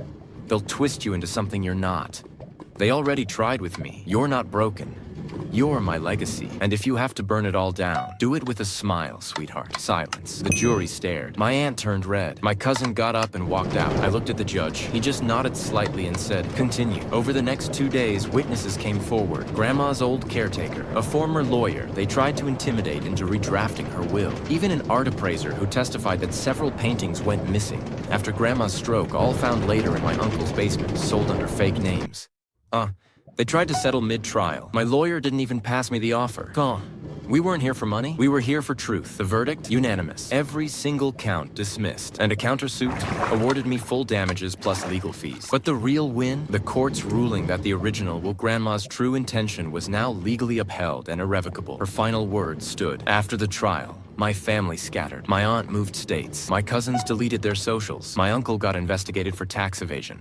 Turns out selling stolen art has consequences. And me, I stayed in the mansion, not hiding, living. I started receiving messages from kids in foster care, from quiet teens with journals full of color, from artists afraid to share their work, from survivors of toxic families. I responded to every single one. One of them, a girl named Lila, 17, said, "I used to think I was broken, but maybe I'm just bending toward my own kind of light." That line stuck with me. So I painted it. A canvas full of cracks and gold leaf, like Japanese kintsugi, the art of repairing with gold to show beauty in the breakage. I hung it in the lightroom, next to Grandma's favorite piece, and beneath it, a plaque. This is not the end of the story, because it wasn't. Not for me, not for the people reading, not for the kids who still hadn't been heard. I turned off the lights in the gallery that night and whispered again. I didn't flinch, because I knew she'd be proud. And this time, I was too. After the trial, there was quiet. Not the suffocating kind I grew up with, where silence meant someone was watching or judging. This silence felt earned like a deep breath after finally breaking the surface of dark water. I wasn't just free, I was seen. And now I had choices. But it turns out, when the past defines your whole life, it's terrifying to imagine a future. So I started small. I reopened Grandma's studio, cleaned it inch by inch, not to preserve it like a museum, but to revive it. The dust-covered easels, the jars of brushes, the unfinished canvases.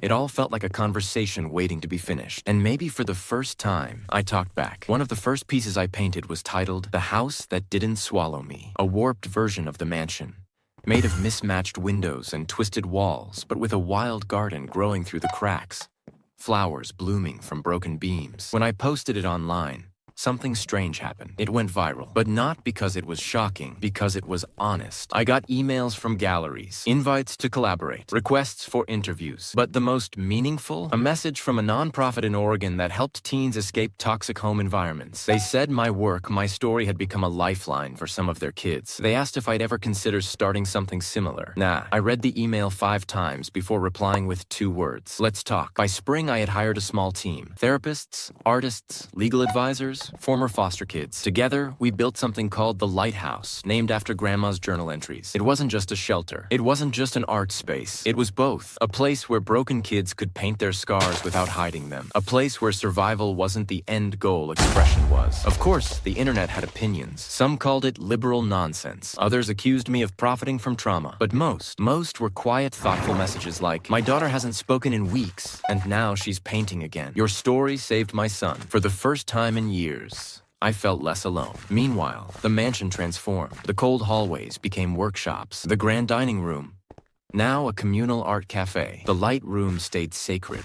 A rotating gallery of stories painted by the people who once thought no one would care. And hanging in the middle, a new piece, one that didn't come from me. It was from a 17-year-old girl who'd been kicked out by her family after coming out. The title? Ents, not asking to be fixed. It was a punch to the chest in the best way. Eva and I painted a mural together. Took us 3 weekends and more laughter than we'd shared in months. She was still filming everything except now. She was directing a docuseries on the lighthouse's impact. Our story became other people's beginnings, and that was the real legacy. But not everything healed easily. There were nights I still woke up sweating, hearing my father's voice, moments when I hesitated to laugh too loudly, or wear something weird, or talk about a dream like it mattered. That kind of trauma doesn't vanish. It just echoes softer when you have new voices around you, and slowly, mine became one of them. One afternoon, as I was repainting the front gate, a car pulled up. I didn't recognize it. Out stepped a boy, maybe 19, skinny, nervous, a duffel bag slung over one shoulder. He looked at the painted sign, the lighthouse, then back at me. I wiped sweat from my brow. You lost? I asked. He shook his head. Then, softly, I think I'm finally home. I gave him the tour. Showed him the garden, the studio, the rooms filled with canvases and color and poetry written in smudged Sharpie, and by the end of it, he was smiling, just a little. The way I used to when Grandma sat beside me in silence and handed me a paintbrush. Like maybe, just maybe, it wasn't too late. That night, I wrote in my own journal. They saw me as the weird one. But weird saved lives. Weird didn't just survive. Weird rebuilt. And I finally understood what Grandma meant when she said, "You'll carry more than the fortune, because the money, it bought the roof. But the weirdness, that built the world beneath it." The lighthouse was thriving. Then, we had over 20 residents. A wait list of teens and young adults looking for a way out, and a growing circle of volunteers who didn't need to understand trauma perfectly, just respect it. But healing isn't linear, especially when the past doesn't stay buried. It started with a letter. AITA, a thick, cream-colored envelope addressed in a careful hand I hadn't seen in years. No return address. Inside was a single sentence written in cursive on personalized stationery. "You can't erase blood, no matter how loud you paint over it." I knew immediately who it was from. Aunt Margaret, the same woman who tried to get my inheritance annulled. The same woman who clutched pearls and legal threats like holy water. Why was she reaching out now? Eva wasn't surprised. "She always saw you as a threat," she said, sipping tea like we weren't discussing a woman who once tried to sabotage my therapy records in court. "But what does she want now? Money? A reaction?" "Maybe neither," Ava said. "Maybe she wants relevance." It clicked. The lighthouse was getting press, national media attention. A segment on 60 Minutes was airing next week. Aunt Margaret didn't want reconciliation. She wanted the spotlight or to drag me out of it. Days later, her move became public. A smear article in a tabloid ran with the headline, "$20 million heir built his empire on lies, family speaks out." Inside were old photos of me as a kid looking moody, with captions suggesting mental instability, drug use, and false abuse claims. Margaret gave quotes about how I always had a dark imagination, and how Grandma was eccentric to the point of irresponsibility. The worst part? My parents backed her up. It triggered everything. Old fears. That bone-deep panic that I was the liar, the exaggerator, the overdramatic freak they always painted me as. For a day, I barely left my room until someone knocked. It was Jamal, one of the teens staying at the lighthouse. He held up a new canvas. Bright reds, stormy blacks, and one phrase written in messy white strokes. "If they're loud, be louder." I smiled through the lump in my throat. This kid, who used to flinch at his own shadow, was telling me not to shrink. He didn't say it directly. He painted it just like I used to. That night, I posted a video online. No PR script.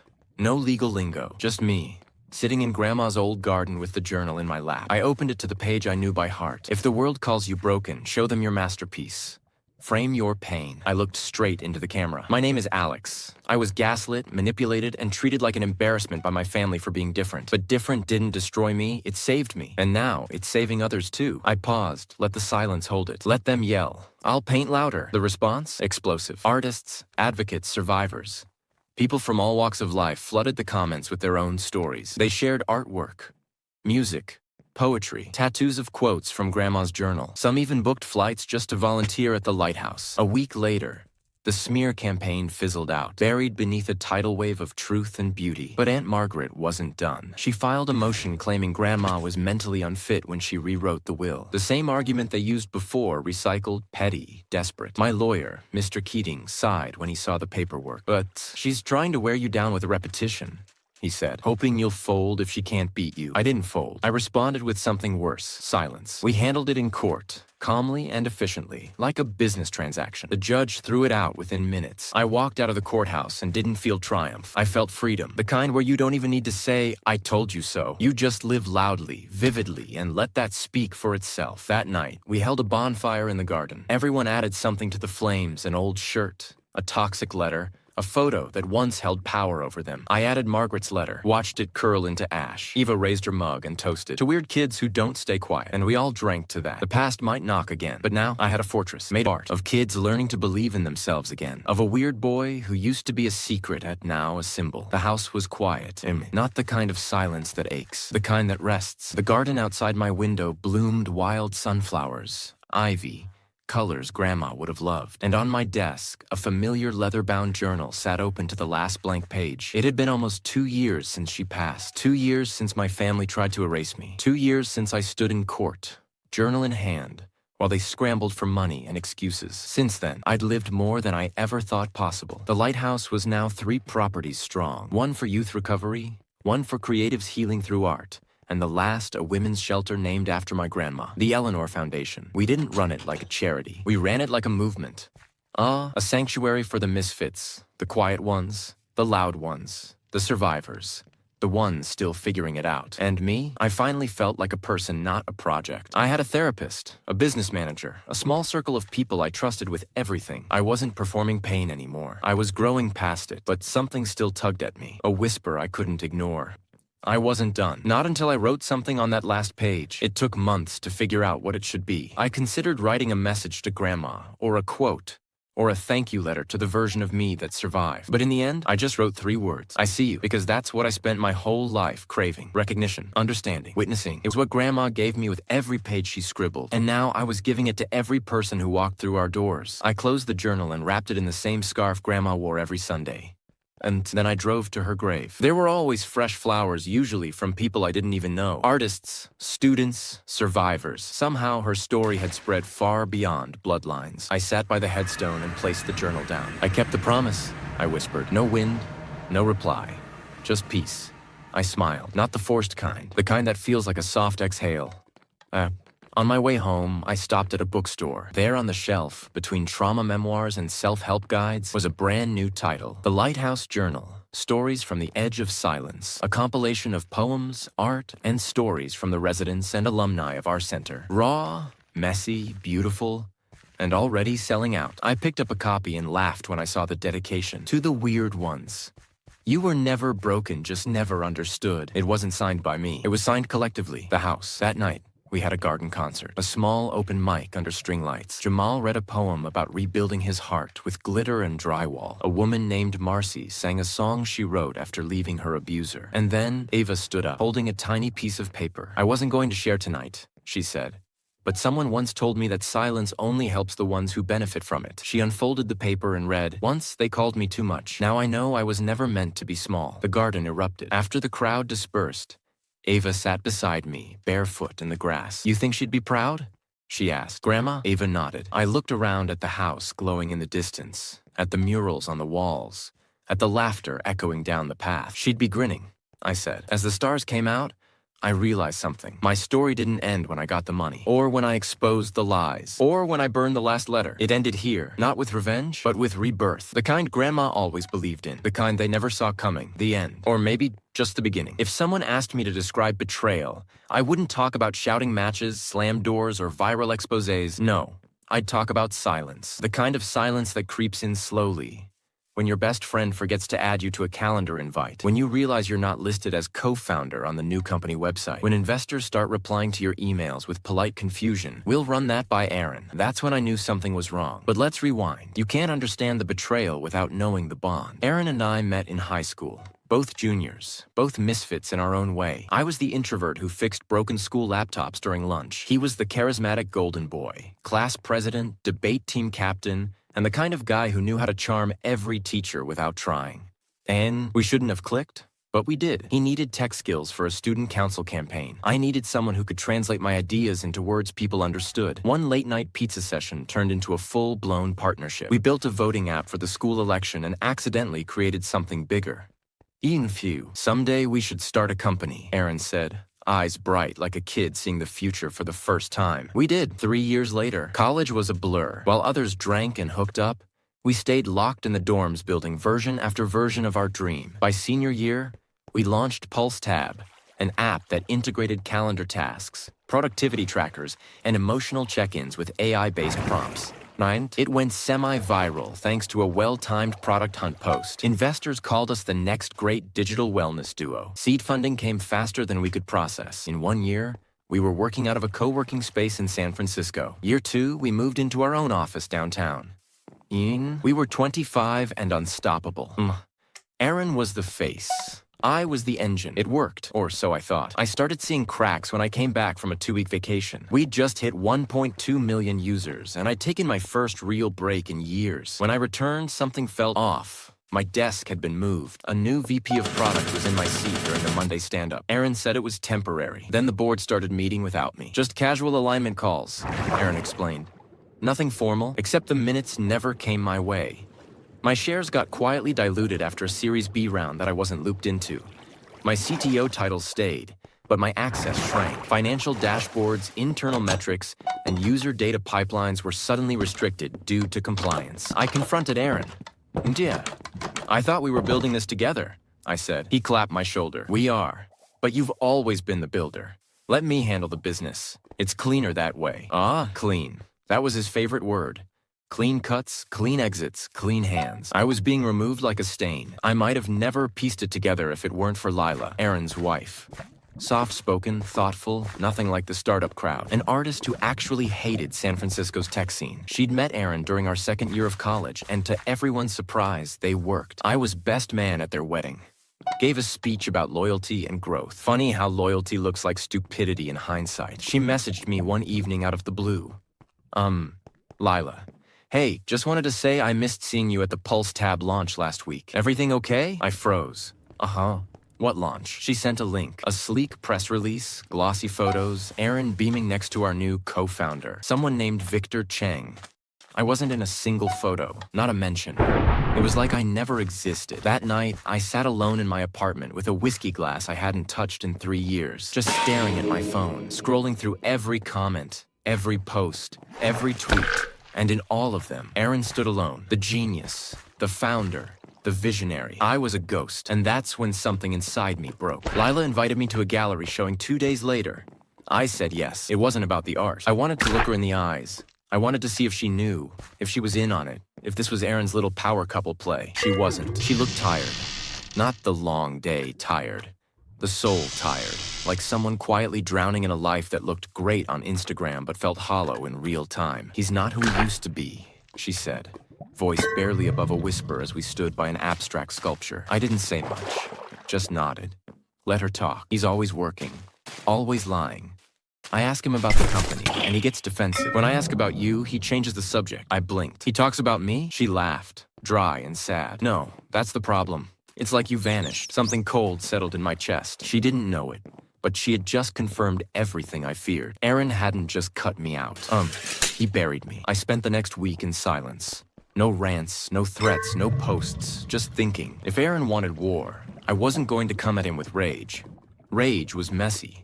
Rage made noise. I'd use precision. I'd take everything he thought was secure, everything he never imagined I could reach, starting with his wife. You ever seen someone fall out of love in slow motion? It's terrifying. Lila and I started meeting for coffee, just as friends. She'd vent.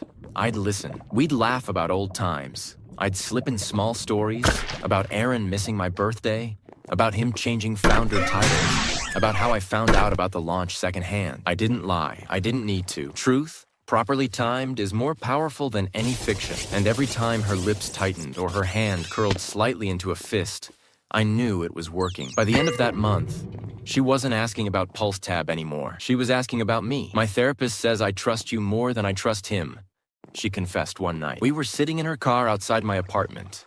Rain tapped the windshield like a ticking clock. I didn't kiss her. Not yet. This wasn't about impulse. This was about patience. I'd already been erased from my company. But now I was writing myself into the story of his marriage. And the best part, he didn't even know it yet. Aaron used to say, "We don't need enemies, startups create their own. Irony tastes better when it's cold." He had no idea the enemy he'd created wasn't some disgruntled investor or a jilted developer. It was me. And I wasn't just coming for his business. I was coming for everything he thought he'd secured. After that night in the car with Lila, I started moving differently, slower, more deliberate. No dramatic gestures, no sudden moves. Every step had to be calculated because Aaron was smart, cunning. The kind of guy who read people like books and burned the pages when he was done. If he even suspected I was up to something, he'd crush me completely. So I played it like a shadow. Close, but never too close. Helpful, never overbearing. Empathetic, but not emotional. And she kept coming back. The next time we met, it was her idea. "Inay, let's get brunch," she texted. "I need to get out of the house." It was a Sunday. She said Aaron had flown out to Miami for a startup retreat. The irony stung. Those retreats used to be our thing, both of us talking late into the night about product design, team culture, and how we'd never become those soulless tech bros in Patagonia vests and VC bootlickers. Now he was one of them, and I was having avocado toast with his wife. "You ever think about quitting?" Lila asked, stirring her coffee absently. Quitting what? Tech, the company world, everything. I leaned back. Every day since I was pushed out. Her eyebrows lifted slightly. "He still hasn't told me why you left. Or were pushed out. Or whatever it was." "He won't," I said quietly. "Because he didn't want you to know he destroyed the one person who built that company with him." Her jaw tightened. That was the moment I realized something important. Aaron hadn't just failed Lila as a husband. He'd failed her as a man, as someone she once believed in. And belief, once broken, doesn't come back easy. We walked through the park after brunch. People were laughing, kids running around, someone strumming a guitar nearby. Lila was quiet, hands in the pockets of her long coat. "I used to think I married a good man," she said finally. I didn't reply. I knew he was ambitious, she continued. But I thought that came with depth, values. Maybe I wanted to believe that. He was always so charming in public, you know? People loved him, but when we're alone now, it's like... She trailed off. "Like you're married to a performance," I offered. She nodded slowly. I said nothing more. Just walked beside her. Silent support. That's all she needed right now. But inside, I was already planning my next move. A week later, I got an email. Not from Aaron. Not from Lila. From Victor Chang, the new co-founder. Subject line: "Quick catch-up." I stared at it for a full minute. As Victor had replaced me on paper. Young, polished, Ivy League ex-McKinsey. The kind of guy VCs wet themselves over. The kind of guy Aaron never would have hired if he didn't want someone easily controlled. "Hey, just wanted to see if you were around sometime for coffee. I've heard a lot about you and wanted to connect. Big fan of your early work on Pulse Tab." Interesting. I didn't respond right away. I waited 3 days, then replied, "Hey Victor, appreciate the message. Happy to meet. Always good to connect with the new blood." We scheduled coffee at a place near the Pulse Tab office. Neutral ground. When I walked in, Victor stood to greet me. Crisp suit, expensive watch, smile a little too perfect. He shook my hand with both of his. "It's an honor, man. Seriously." I smiled. Glad to hear someone still remembers I exist. Victor's laugh was tight, practiced. "Of course. I read through your original architecture for the back end. Genius work." I sipped my drink. "So why the meeting?" He hesitated, then leaned in. "Off the record? Aaron's been erratic lately." I blinked. Victor continued, dropping his voice. "He shuts down suggestions. Won't share roadmaps. Snaps at the team. He's burning bridges with partners we just signed." A pause. "And frankly," he said, "some of us think maybe the wrong person left the company." I studied him. He wasn't being slick. He was being groomed. Aaron probably never told him the full story. Just enough to keep him loyal. But now even Victor smelled the rot. "You're saying he's losing it," I said. Victor raised his palms. "I didn't say that. I'm just saying we could use someone like you. Even unofficially." I smiled, slow and deliberate. And in that moment, I realized something beautiful. Aaron was so obsessed with removing me, he hadn't noticed he was becoming the very thing he once mocked: paranoid, controlling, unstable. The startup wasn't just missing me, it was decaying without me. And now his replacement was reaching out like a canary in a coal mine. Later that night, Lila texted, "You free? I need to talk." I was. Of course I was. She picked me up this time. No dinner plans, no gallery shows. Just the two of us sitting in her car again, parked by the marina, the lights of the city reflecting off the water. She looked different tonight, not tired, just distant.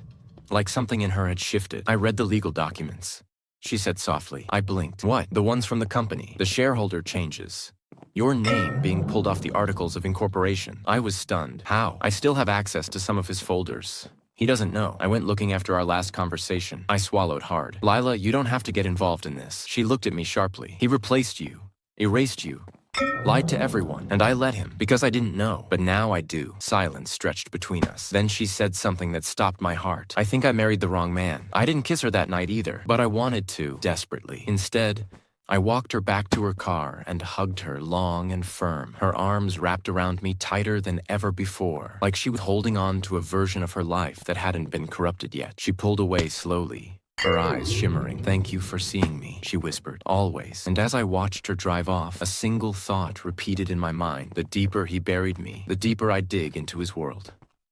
I had Victor questioning his leadership. I had Lila questioning her marriage. The startup was cracking. His home was cracking. And Aaron? He still had no idea. The funny thing about building an empire? It's never as stable as it looks from the outside. You think steel and concrete hold it up, but really, it's trust. Trust in your team. Trust in your partner. Trust in yourself. And when that trust starts to rot, everything comes down faster than you'd believe. A week after Lila told me she'd seen the legal documents, Pulse Tab hit its first public snag. A popular tech blog posted a critical piece titled, "The startup that cares about mental health can't even care about its founders." It wasn't scathing, just sharp enough. The piece questioned Pulse Tab's founder narrative, citing anonymous sources who hinted that one of the original creators had mysteriously vanished from all branding after Series B. They didn't name me, but they didn't have to. In the comments section, people were already speculating. Didn't that guy Mark J co-found it too? I saw him give a TEDx talk with Aaron years ago. Where is he now? It gained traction.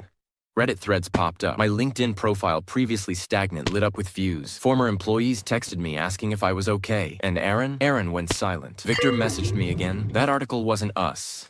But people are talking. He's panicking. I didn't reply right away. Let him panic. I knew Aaron's mind. I'd watched it work for years. He was probably pacing in his office, trying to control the narrative, scribbling new PR angles on a whiteboard, spiraling into that place where logic breaks down and ego takes over. That was good. He made his move in secret, but I would destroy him in broad daylight. Lila and I started seeing each other more regularly, not in secret, just subtly. Weekday lunches, evening walks, museum visits, where the art was always secondary to the quiet conversation. She was unraveling not in a dramatic soap opera way, but in a slow, emotional peel, like someone realizing the life they built was held together by threads and masks. He used to ask about my dreams, she told me one day at the botanical garden. Now he just asks if I've done the laundry. I didn't respond. I just brushed a fallen leaf from her shoulder. "Do you remember that sketch I showed you?" she asked suddenly. I did. A charcoal piece she started during lockdown. A blend of abstract and raw emotion. It had depth, pain, honesty. "I finished it," she said quietly. "Want to see?" We went back to her studio. Sunlight filtered in through the large windows, casting golden light on everything: the canvases, the brushes, the girl I used to only know as Aaron's wife. The sketch was framed on the wall. It was haunting. A figure standing on a bridge that was crumbling beneath their feet. A storm above, but their eyes defiant. "I call it before the fall," she said. I turned to her. "You drew yourself." She met my gaze, something flickering behind her eyes. "No," she said. "I drew you. We kissed that night. It wasn't planned. It wasn't even dramatic. It happened because we were standing too close. Because her hands touched mine as we talked. Because we were both too tired of pretending nothing had changed. The kiss was slow, painfully slow, like the buildup of a secret that had lived too long in silence. When we pulled apart, neither of us spoke, but everything had changed. I didn't sleep at her place. That wasn't part of the plan. Not yet. This had to move like chess, not checkers. You don't win by leaping fast. You win by thinking 5 moves ahead. And right now, Aaron still didn't suspect a thing. I was just the ghost in his rear view. But ghosts, they don't knock. They haunt. The next week, Aaron called me. Out of nowhere, middle of the night. I stared at the screen as it lit up my dark bedroom. His name was still saved as a dumb college-era joke we never changed. I answered on the 4th ring. "Hey," I said, calm as ever. His voice was strained, flat. "You talked to Victor?" I didn't deny it. "We got coffee." "You talked to Lila?" Another long pause. I could feel him unraveling, even through the phone. "What are you asking, Aaron?" He exhaled hard. "I don't know, man. Everyone's acting weird. Investors are pulling meetings. Lila's distant. And now people are asking where you went." I let silence stretch. "Are you coming after me?" he asked, voice sharp now. Finally, there it was, the fear. I smiled. "I don't need to," I said. "You're doing a pretty good job destroying yourself." Click. I hung up. The next day, a second article dropped. This one was worse. Wait. Pulse Tab's shaky foundation. Sources allege co-founder was pushed out in secret coup. My name was everywhere. The tech journalist had done her homework, screenshots of old co-founder bios, archived web pages, pitch decks with my signature. A quote from me, just one line. Some people build, others hijack. Simple, true, devastating. And now the public knew. VCs started whispering. Users started tweeting. The company's illusion of integrity was cracking not with a sledgehammer, but with a steady leak of truth. Just enough to destabilize.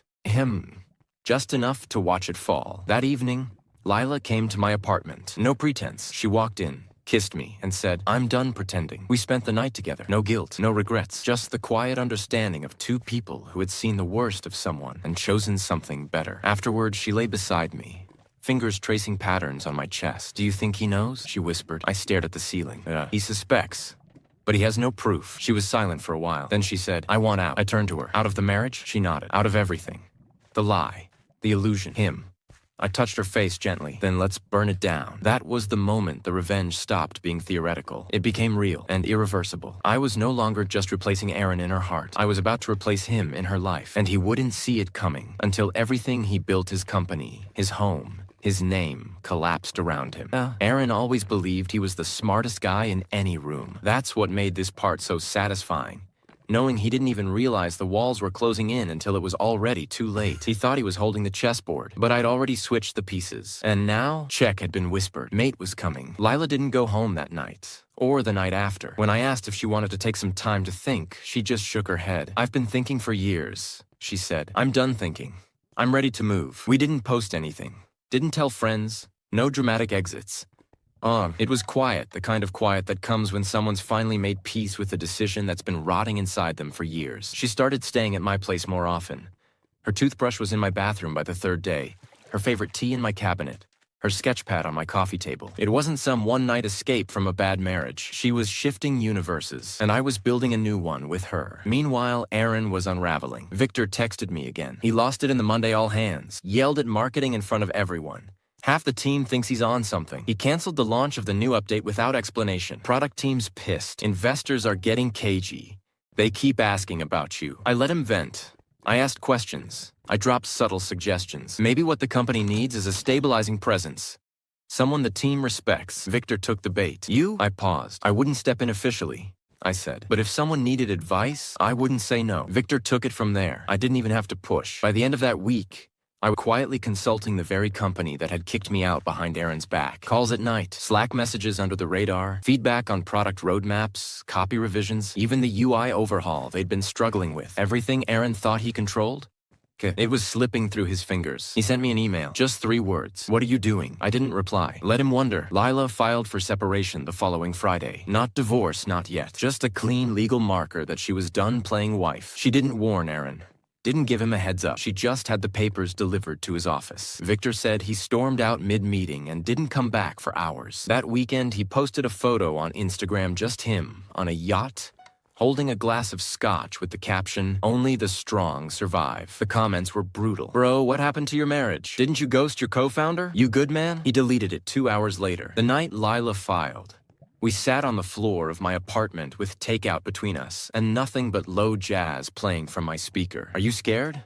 I asked her. She shook her head. "I was scared for so long I forgot what calm felt like. This," she gestured around us, "this is calm." She reached over and took my hand. "I know how this started," she said. "But what we have now, it's real, right?" I nodded. "More real than anything he ever gave me," I said. She kissed me then, slow, lingering, certain. We weren't a secret anymore. We were a beginning. I wasn't naive.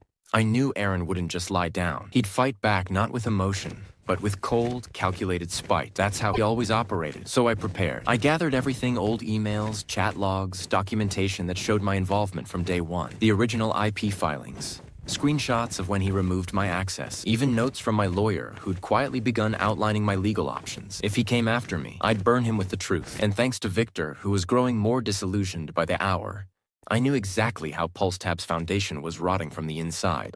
Then came the investor meeting, the one that shattered the illusion completely. I wasn't in the room, but Victor recorded it. Aaron walked in looking haggard, Suit wrinkled, beard unkempt, eyes wild. One investor asked about the drop in user growth. Another questioned the missed deadline for the product relaunch. Then came the final blow. There's chatter about Mark being pushed out unfairly. Some of our LPs are nervous. Can you address that? Aaron snapped. I don't owe that guy anything. He left because he couldn't handle the pressure. I built this company. Me. Silence. Then someone asked, calmly, then why is the product team taking feedback from him? Aaron froze. The room cracked wide open. That night, Victor called me. He's done, he said. They want to remove him. I blinked. The board? Victor laughed bitterly. They were just waiting for an excuse. Who takes over? He paused. Then, they want you. My heart didn't race. It didn't even skip. It just settled. This wasn't vengeance anymore. This was balance being restored. I met Aaron 2 days later. Neutral ground. Rooftop bar. The same one we used to celebrate our first investment. He looked like a ghost of himself. What do you want? He snapped the moment I sat down. I didn't answer. Just pulled out the envelope I brought. Inside, a full dossier. My version of the story. The receipts, the truth. He flipped through the pages, his face slowly losing all color. You kept everything, he muttered. You erased me, Aaron, I said quietly. I don't forget that. He slammed the folder shut. You can't prove. I don't have to. I just have to tell my story. And the world will believe it. He stood up, furious. You think this fixes anything? You think you win? I stood too. I don't have to win, I said. You just have to lose. Then I walked away. That night, Lila made us dinner. We ate in silence, at first not awkward, just still. Then she said, so what happens next? I looked at her. We rebuild. I thought I'd made peace with it, with the fact that my name wasn't on the company's founding documents, with the reality that Ayan had stolen the spotlight, stolen the credit, and stolen the life I had built with him from the ground up. But it wasn't until the wedding that the depth of his betrayal fully hit me, not just professionally, but personally. I had RSVP'd no. I'd meant to ghost the whole thing, but my mind kept going back to her. Naina. She wasn't just some girl Ayan married. She was someone I had quietly admired from a distance for years. She used to be our lead UX consultant when we were building the first version of the app. She and I would spend late nights sketching wireframes and debating font styles, while Ayan breezed in just in time to take credit for decisions he never made. I didn't know if she remembered those moments like I did, but as the wedding approached, something inside me twisted. Ayan hadn't just taken my business. He was marrying the one woman who could have been something more if he hadn't intervened first. That's when I made the decision. I'd go to the wedding, but not just as a guest. I went with a plan. A plan I'd never admit out loud. Not even to myself at first. But deep down, I knew what I was doing. I was going to start the slow, surgical process of replacing him, where it would hurt the most. Not in boardrooms, in hearts. I showed up at the wedding late. Not late enough to miss the ceremony, but late enough to avoid the fake grins and air kisses. Everyone was already seated, and the violinist was playing some soft, romantic piece that barely reached the back rows. The moment I saw her walking down the aisle, something in me dropped. She looked breathtaking. Not in the cliché way, but in the quiet kind of way that creeps into your bones and settles there. She didn't smile at the crowd. Her eyes were locked ahead, firm, but unreadable. And then I saw him at the altar. Ayan, in a tux that probably cost more than my rent for 6 months, standing tall and smug like the universe had handed him every win with a ribbon on top. But for a second, just a second, when Naina reached the steps and stood in front of him, she glanced at the crowd. I swear her eyes met mine. They paused just a flicker, but it was real. Something passed between us. A ripple. A memory. Then she blinked, and it was gone. The reception was all crystal glasses and carefully curated playlists. People mingled, drunk on champagne and status. I sat in the far corner, pretending to sip a whiskey I never touched, watching everything. Then, until one of the bridesmaids tapped me on the shoulder. You're Arjun, right? The co-founder? I looked up, caught off guard. Well, former co-founder. She laughed. Naina talks about you sometimes. Said you were the brains behind the interface. That you once built a prototype overnight while nursing a sprained wrist. I smiled. That sounds like something she'd exaggerate. She doesn't exaggerate. I filed that away. She doesn't exaggerate. Later that night, when the dancing started and the lights dimmed to a soft amber glow, I stepped outside to get some air. That's when I saw her barefoot, heels in hand, standing under a gazebo covered in fairy lights. Cold feet? I asked softly. She turned. No surprise, no awkward flinch, just a tired smile. Not anymore, she said. I'm married now. Feet are contractually obligated to stay warm. I chuckled. Didn't expect to see you alone on your wedding night. She looked out at the crowd. You'd be surprised how many brides end up alone at their own parties. Silence stretched between us. Comfortable. Sad. I didn't know you'd come. she added. I didn't plan to, but you did. I wanted to see you. The words slipped out before I could stop them. She didn't look away. I'm glad you came. That night, we talked for hours. About everything. About nothing. We sat on a bench behind the venue, beneath a sky smeared with stars, reminiscing about work, life, the tiny moments neither of us thought the other remembered. And she mentioned how Ayan never helped on deadlines, how he took credit for the UX overhaul she and I secretly designed over a weekend retreat. How do you feel about being invisible, Arjun? She asked at one point. I shrugged. I used to mind. Now I just wait, because eventually, people see through. She leaned her head back, eyes closed. That's the saddest thing I've ever heard, she whispered. I looked at her, and I knew something had shifted. In the weeks after the wedding, I began to notice changes. She followed me on Instagram, which, for Naina, was a massive move. Then she liked a post I made about ethical entrepreneurship. Then another. Then she sent me a message. You still mentoring interns? I replied, heart skipping. Always. Why? Got a cousin interested. Also, was thinking of catching up. No tech talk. Just coffee. Old times? That was the moment I knew it had begun. My quiet infiltration. But this wasn't manipulation. I wasn't going to gaslight her or sabotage her marriage. I respected her far too much for that. This was deep.